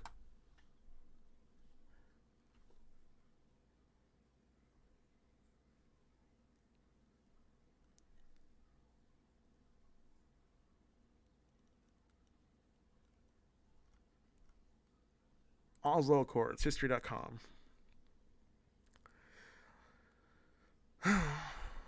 The Oslo Accords were a landmark moment in the pursuit of peace in the Middle East. Actually, a set of two separate agreements signed by the government of Israel and the PLO, a militant organization established in the yada yada yada yada yada yada yada. Oh, I guess I was wrong. Yeah, my bad. I'm sorry. I thought it was... am I thinking of the Camp David Accords? What am I thinking of? I might be thinking of the Camp David Accords then. Okay, my bad. Would I debate Vaush? No, because I would get my ass kicked. I would be humiliated. I would look like an absolute failure. The fact is, Vaush is one of the most skilled debaters and linguists I think I've ever seen in my life. And if I had to go toe-to-toe with him on any one issue, I would just be humiliated. It wouldn't serve much of a purpose. I don't think fast enough on my feet to contend with people like him. What do you all think of horseshoe theory? It's the idea that the political streams are actually closer together than the moderates. Dude, I know it's become a meme, but there's actually some fucking truth to that. That the way, like, is there really a substantive difference between the capitalists are like a secret cabal that control the world, and the Jews are a secret cabal that control the world. Like the way some like people on the far left talk about capitalism, like in terms, and I mean the extreme left, the way they talk about it makes it out like it's borderline conspiracy stuff. It's really similar. Yeah, dude, hop into my Discord. You can educate me on anything. Yeah. I'm always game to talk. I like debates. We can talk there. Although be prepared to bant. It's a rumble pit in there. You are having a conversation. No, I'm sure Noah Hirschberg is having the conversation, and you're saying one line. Noah Hirschberg writes essays in response to something you say. Also, don't worry about missing my questions. Yeah, I wasn't trying to avoid it. I don't think I saw it. I scrolled up to like see it. But yeah. Oh yeah, I can give you the Discord link. Hang on. There's the Discord link. Yeah, I got him mixed up with. Oh, maybe I did. Honestly, I don't know. Like I said, I don't know much about him. Vaush's weakness is soft criticism from people who align with him mostly, though. I actually don't like Vaush. Like, I make these comparisons between, like, I like Vaush, but I don't like Vaush. I like his personality. I like his style. I like how skilled he is at linguistically. But, like, when I watch a lot of his debates, like, sometimes I get the idea that he's more interested in just dunking on his opponent than reaching a resolution for truth. And it depends on how you view debates, on, like, what purpose they serve. I guess forms whether or not you think that's a good thing or a bad thing. I'll give you an example of a debate that I was a little unsatisfied with. There's a YouTuber named The Distributist. Garbage YouTuber, garbage person, all that good stuff. When somebody clips this and sends it to him, that's a meme on something he said about me, because fuck him. Who basically got his ass just handed to him by Vaush. But it's not for lack of trying. Vaush did not really engage with much of what Dave said. Vaush completely dominated the conversation. He completely dominated it in tone. He completely led it. But it didn't seem like he was interested in, like, deconstructing any of the nuances of distributism as a third way political movement. It seemed more like he wanted to just embarrass this right wing YouTuber, which, I think, to be fair, I think The Distributist does that himself. Like, my interactions with him have not been good. Specifically, my second interaction with him was, like, I think he's an asshole. My second interaction with him was when he asked me to come on to explain my position on, like, the validity of, like, citing institutions. And I did. And I told him before I ever went on, basically, this is my position. This is what I think. This is what, I gave him, like, everything I said on the stream. But when we came to the stream, he was, like, super flabbergasted. And the issue was that I said, I'm not comfortable personally deconstructing the work of other, like, there's validity in citing authority figures if you yourself don't have the mechanisms to deconstruct what an authority figure says.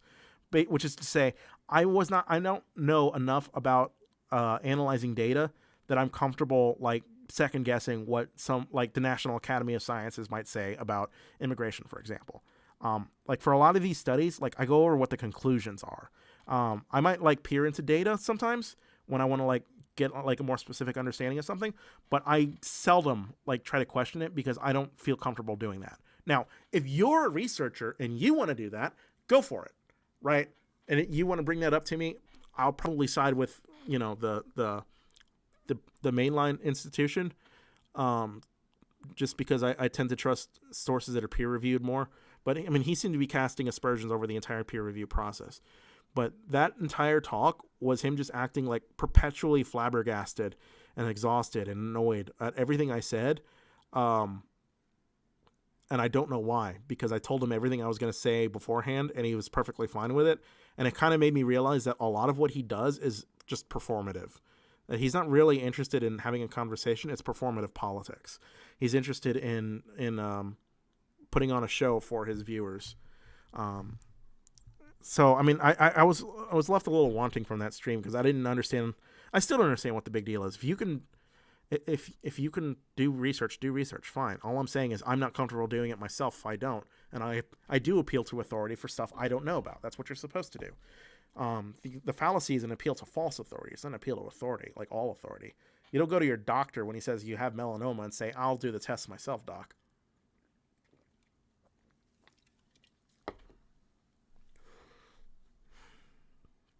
I ask about Russia because I took an undergraduate class in Russian history. Find it tough talking to people who knowledge of Russia. I find it tough talking to people who knowledge. I think you mean I find it tough talking to people who acknowledge of Russia. I'm sorry. That's just a weird sentence. Russia is where the evil comes from, or all hail Russia. I'm sure Vladimir Putin's not a stupid person. I don't think it's really that one-sided. And when you listen to Vladimir Putin talk about things in foreign policy, the dude's fucking brilliant. He could certainly school me on any of our conversations about Russia. I don't know anything about Russia. What I do know is filtered through this lens of American media. So maybe there's a bit of a bias unconsciously to it. I try to understand it as best I can, but what I do understand from reading about them is they are a regional bully. This might be wrong. This might be incorrect. Russia might actually be fine. They might actually have very legitimate grievances. But this is the way I understand them. People who try to second guess that, though, what I find a lot is people who seem to acknowledge or seem to agree with the sentiment that Russia is probably not a good actor on the world stage, but also seem to be fine with the idea of being complacent to them as a world actor. And I don't quite like that. I don't like this idea that you acknowledge they're bad, but also say we should do nothing about it. Because that's kind of like a complacency. And I dislike complacency to fascists. And I kind of very much think that of Vladimir Putin. The dude assassinates his political opponents. Our LSP, our actual convo, is very civil, but all conversations, you can have a civil conversations with Noah. I've had civil conversations with Noah. The issue isn't having civil conversations with him. The issue is when you have conversations, he likes to write books in responses to certain things that are very easy to answer. He writes the longest essays, and it just becomes a headache to read it. And he's admitted before that he does it as a tactic, that it's just meant to be spam. So I'm losing my patience with him. And next time he starts spamming, I'm just gonna gulag him for another 8 hours or something. But he does that a lot. Who are we talking about? A communist in my Discord. Yeah, Distributors is real annoying to listen to sometimes because they do a lot of that sort of stuff. Yeah, I kind of respected him before. I think, but now I think I've lost all respect for him because I don't think he's an honest actor. I think he's very much interested in I guess performative politics. He has a position, and he's a little bit like Vaush. He just wants to dunk on his opponents. He doesn't really want to explore the nuance of anything. Yeah, I was talking about Vaush. Which stream are you talking about? Hi, Justin. Oh, my stream with the Distributors, my second stream about the validity of the validity of citing sources when you yourself are not a source, I guess. He had an issue with me deferring to authority on things I didn't know. Basically, I don't know about certain things, so I defer to an authority on what it says, and somebody wants to question that authority, and I'm like, okay, great. Question that authority. I'm not going to question them because I don't know enough about them, but he was really outraged about that for some reason, and I still don't know why, but whatever. I think it was just performative. Yeah, incredulous. That's a good word. He very much is. He's not a stupid guy. I don't deny that he's an intelligent person. I just deny that he's an honest person, if that makes sense. He strikes me as somebody who's I don't know, for lack of a better word, vain, I guess. Everything is always he's a super culture warrior, who doesn't really seem to have a grasp of any. I kind of feel the same way about leftists sometimes. Who doesn't really have a grasp on any of the finer nuances of policy. Everything is always done under a framework of culture, but I think ultimately, if you pressed him, he'd probably agree with you that he'd ultimately be libertarian. He might have an issue with gay marriage. Well, no, he'd probably still keep gay marriage illegal. Well, I think if you imposed on him the idea, if he could ban homosexuality, would he do it? I don't know. Probably not, right? You might find, this is what I find with a lot of people who are super tradcath life. they're either Tradcath culturally and not politically, or they're either Tradcath politically and are basically tyrants. Like the middle ground is like completely erased between them. If they are political, they want to impose laws on people to force them to live a certain lifestyle. I think Distributus is probably smart enough to avoid that route because he knows it would make him look bad. I can't say that for other people though. I noticed he never answered the question. Like, he did a response video to my abortion video. He never answered the question. The question was, like, if you assume abortion is murder. No, he did answer it. He just answered it with a fucking bad answer. If you did assume abortion was murder, right, then you would be justified in killing abortion doctors to stop them from committing a murder, right? And his logic was, well, that wouldn't stop abortions. So if you kill one abortion doctor, they're just going to have another abortion doctor perform a murder. Dude, you could say that about like fucking anything. Like, you could say that about killing anybody, right? You shouldn't stop anybody from killing anybody by this logic. Like, if you stop one murder, you're not going to stop all murders. Like, what? Why is this? This is just bad logic. Is there really an effective way to combat day-to-day racism in your opinion? Still really prevent here? For example, I'm dating a girl from Vietnam. A huge amount of people are tough to deal with.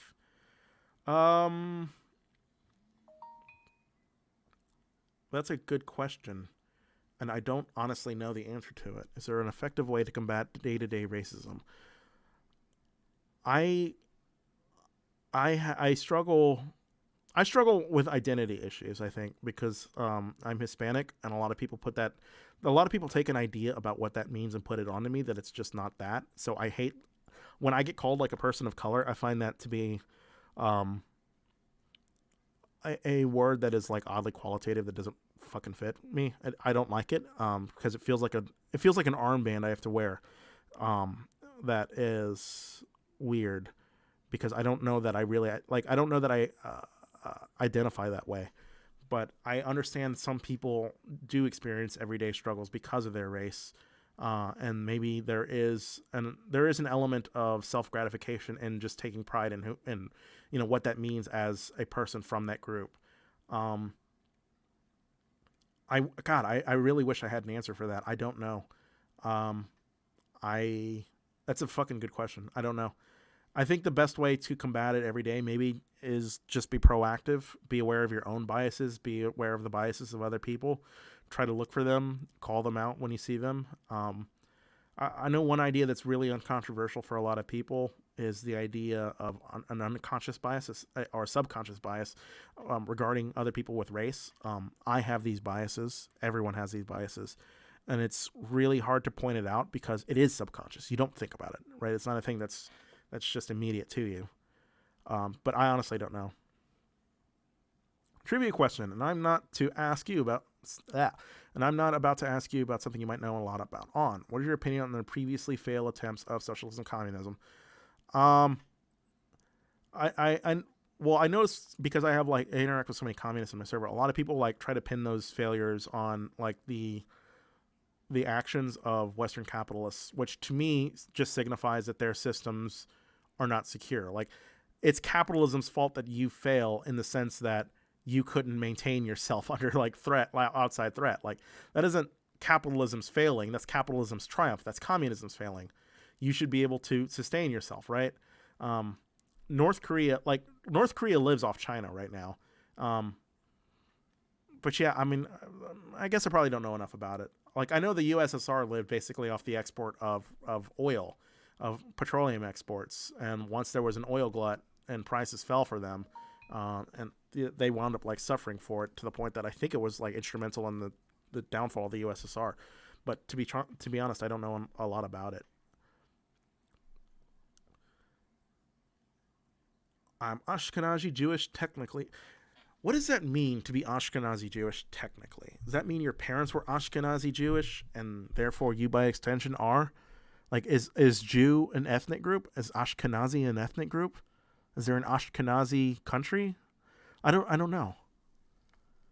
I hate this. So there's two elements of this. One is the fact that ethnic identity is largely a social construction, and the other is that where those social constructions fall in terms of the broader race debate is completely arbitrary and serves like it's complete. None of it makes sense, right? And if you asked a lot of people on the alt-right whether Jews were white, you'd get like varying answers, but most would probably say no because, well, Jews don't consider themselves white, which to me just adds another question. Like if a white person said they weren't white, that they would be not white. Like, is race a social construct now, or are we Rachel Dolezal?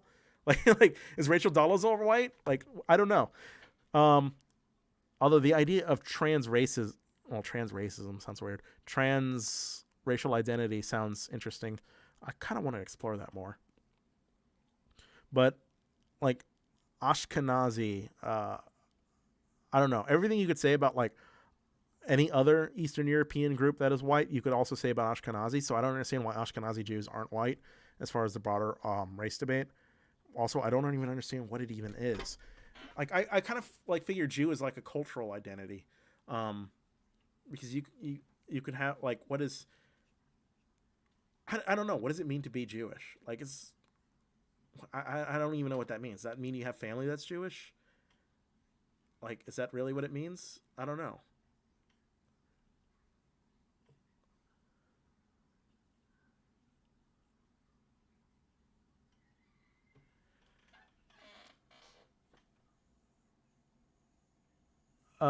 Yeah, sure. But I mean,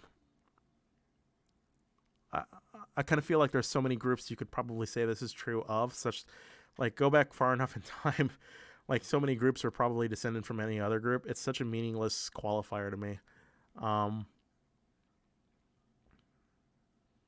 But I mean, this is my experience as like, I don't know, a Hispanic dude living in Texas, I guess. Like I said, I don't really like internalize any of these struggles based on my race. Although I do on the internet. I will say this. When you're out and loud and proud about being Hispanic on the internet, conservatives are just fucking racist. Like, holy shit. When I would like actually wear my last name on like forums and stuff when I'd post, conservatives would go straight at the race fucking quickly. They were very overt and hostile with their racism, but not in a way like it ever meant anything like in your personal life. Usually it was fine.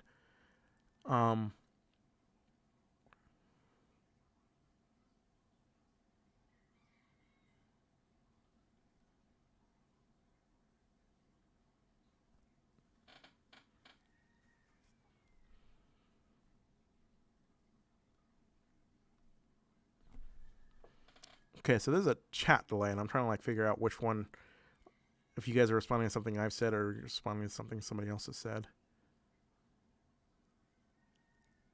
I mean, I could talk about how do I figure this. Well, I'll piggyback off what I was saying about like, well, no, racism. As far as like how it impacts my day to day is a little different depending on the group that I get it from. Usually it's like, if it's usually conservative, it's usually very overt and hostile. I will say this though. The left has a different form of racism too that I think they're completely blind to. Like, I actually sent this message to Ray Murasame, who I don't hate. She's racist, but she's actually like she's phenomenally well read and very intelligent.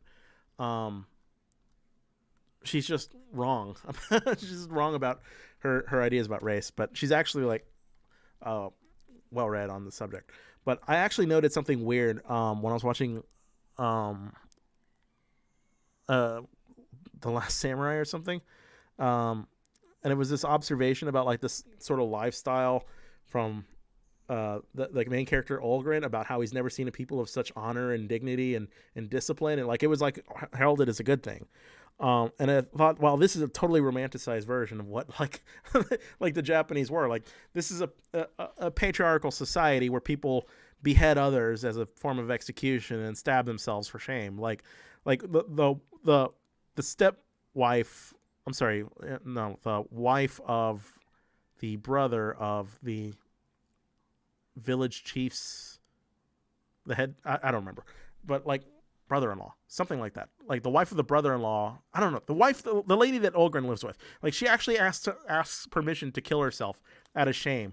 And it's like, this is presented in like a romantic way. And it strikes me as weird, like this kind of, I want to kind of like say it's drenching in white guilt that there are people who like fetishize and romanticize other cultures in ways that like kind of reveres them as something that they're not. Like there's something good about them. And I think this is a soft form of racism that comes from the left a lot, that if it was us, they were pure until we tainted them, right? But for American imperialism, they've changed. I kind of feel like this is like, if I get racism from the left, it'll usually be like this kind of racism, kind of like a patronizing racism, not overt, not born out of hatred, but more like unconscious and born out of this idea that, how do I put this? That there was something exalting or higher in the construction of another person's race or their culture from which they came from. It's just not the case. Like people who talk this way about like other societies, and it's always like the same two groups that I think this is most evident in, but it can be anybody, but you mostly see this with the Japanese, and you mostly see this with Native Americans. And these are like two groups that you should not look to and romanticize. Like we could talk about what this, like, I don't even know how people do it. Like, how do you watch that movie and see this lady asking if she can kill herself and think, wow, this is such a good society of disciplined people? Like, no, this is a fucking crazy society that sells people that they should fucking stab themselves in the name of shame. Like, why? You would never accept that if like Christians did it.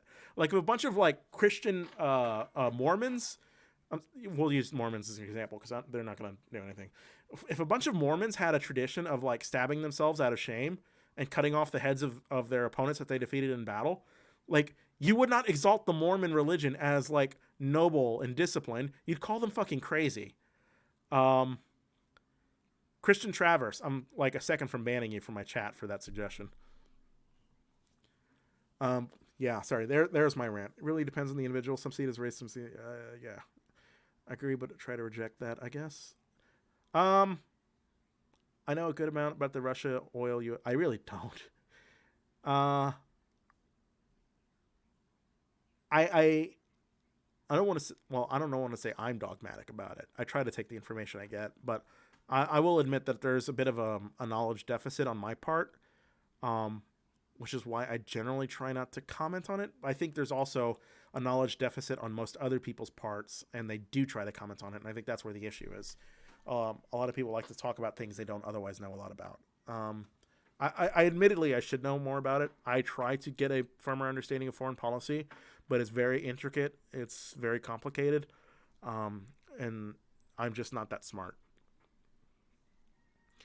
Okay, well, the stream's been going for almost 2 hours now, and basically the whole point of this was to talk about purity politics, but we totally got derailed by conversation on foreign policy.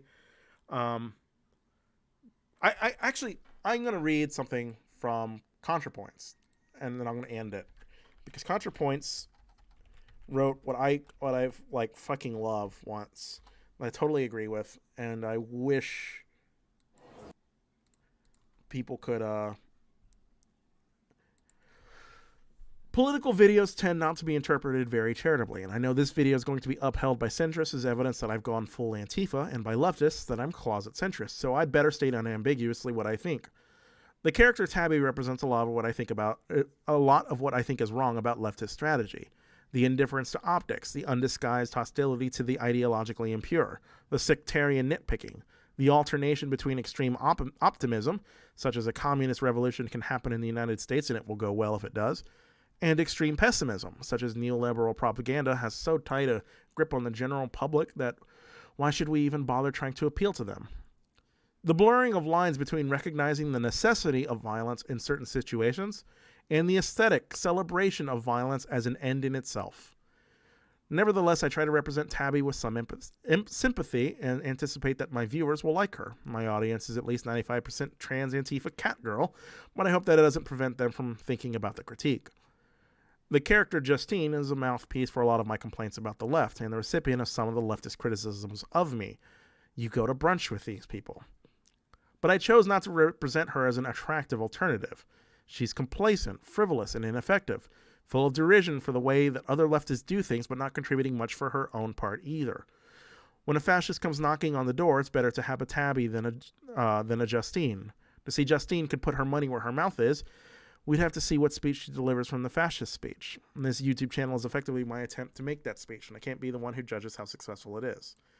So when I read about that, I want to note the part about the failure of the left to understand optics politics.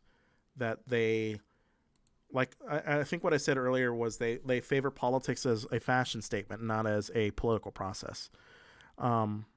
It's not a process by which you can wield violence to make the world a better or worse place. To them, it's more a platform to virtue what you think and to receive validation for what you think. People who oppose certain policies for not being sufficiently pure enough in their own right do so without having the need to get their hands dirty. And because their hands are never dirty, they can claim a purity that they shouldn't be able to claim. The political process is very messy. And people... And I'm not saying I'm good at this, because I'm not. I'm no better. I promise you I'm no better. I'm no more virtuous than any of the other of these people. I wish I was, but I'm just not that kind of person. But I have a lot of respect for these kinds of people when they do act. And I think a lot of people think, well, being an anarchist in the streets is a more proactive and better use of political capital than running for Congress and working through the political process. And I feel like a lot of people... I'm saying I feel a lot, but that's what all my videos are. It's the way I feel. A lot of people neglect the amount of honor, dignity, and work that goes with something like that. That there's tremendous sacrifice to being the kind of person who goes out to fight for something. And sometimes it does mean compromising your principles and your beliefs to get something done. Sometimes you have to give something up to get something else. And I think a lot of people, it's always easy to criticize somebody for what they give up and to be completely blind to what they get in return. And a lot of the political processes we have are just that, though. They're criticisms about having to give up too much and not getting enough in return. And I say this in defense of Barack Obama and Democrats at large, who I think generally stand for good values that make this country a better place.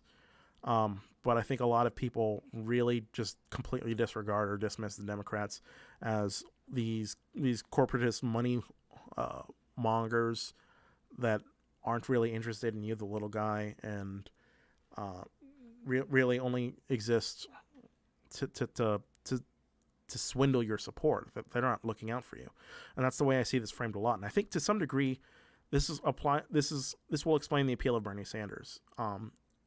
And I think I get that appeal. I get that frustration that you kind of want the world to be a certain way, and you don't understand why it's not. And you look at the two parties and you just can't understand how come they can't make it this way. And I understand this frustration of wanting to make it this way. It's really hard to make it this way. And I think it's easy to criticize. It's hard to make it that way. And Democrats, for all of their faults, they largely do try to make it that way. They largely do go out and fight for healthcare reforms for people. They largely do go out and fight for people's civil rights. They largely do they gave us credit card bill of rights. They advocate for the rights of LGBT people, for minorities. They can't always get it perfect, but the world's a better place because of what they do. And I wish that leftists, like at large, would realize that we would start defending the struggles and even the failures of people who are like us, people who are doing the work for us. Because Lord knows I'm not going to do the fucking work, and you're not going to do the fucking work. None of us are going to go do the fucking work. I'm sorry, I'm catching up on chat now. I wasn't reading chat while I was doing that whole rant.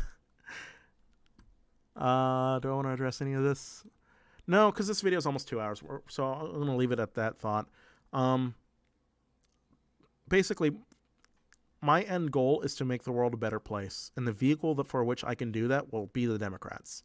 And people who live lives, people who can honestly say it's Bernie Sanders or bust, in my opinion, are too comfortable in their lives.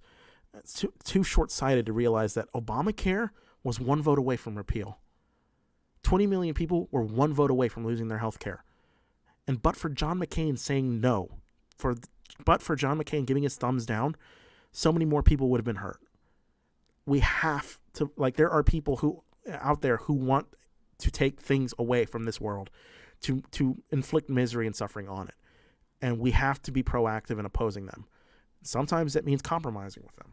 Sometimes it means giving something up we don't want to give up to get something in return.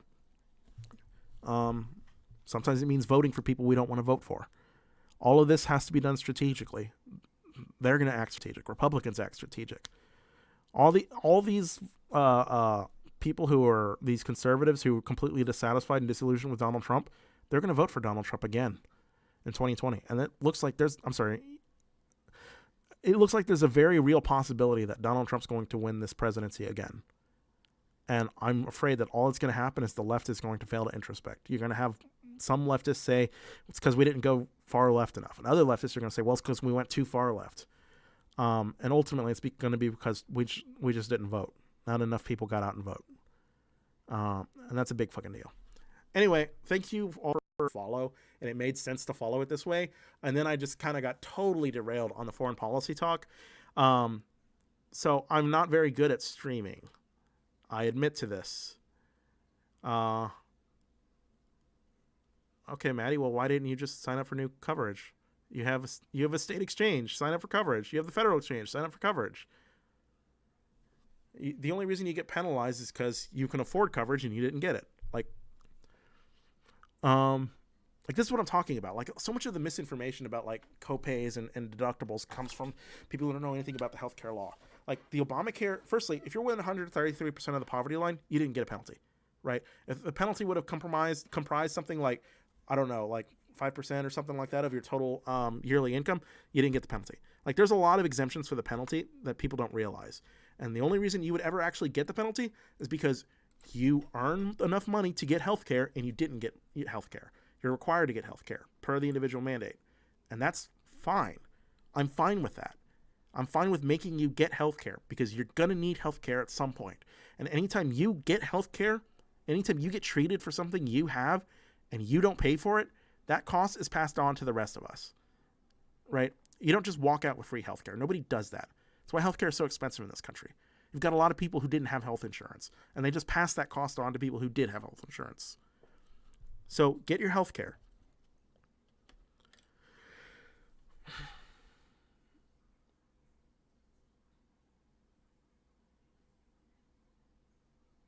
Anyway, you guys, I'm going to head out now. Thank you for listening in. I'm glad you liked the stream if you did. I'm sorry if you didn't like the stream. It was a bad stream. Like I said, I had a plan. I fucked up. I'm bad at this. Sue me. You know, what can I say? Oh, I can make this thing bigger. Neat. Does it do that? I changed its size here? I honestly don't know. Okay. Anyway, peace, love, and rock and roll, guys.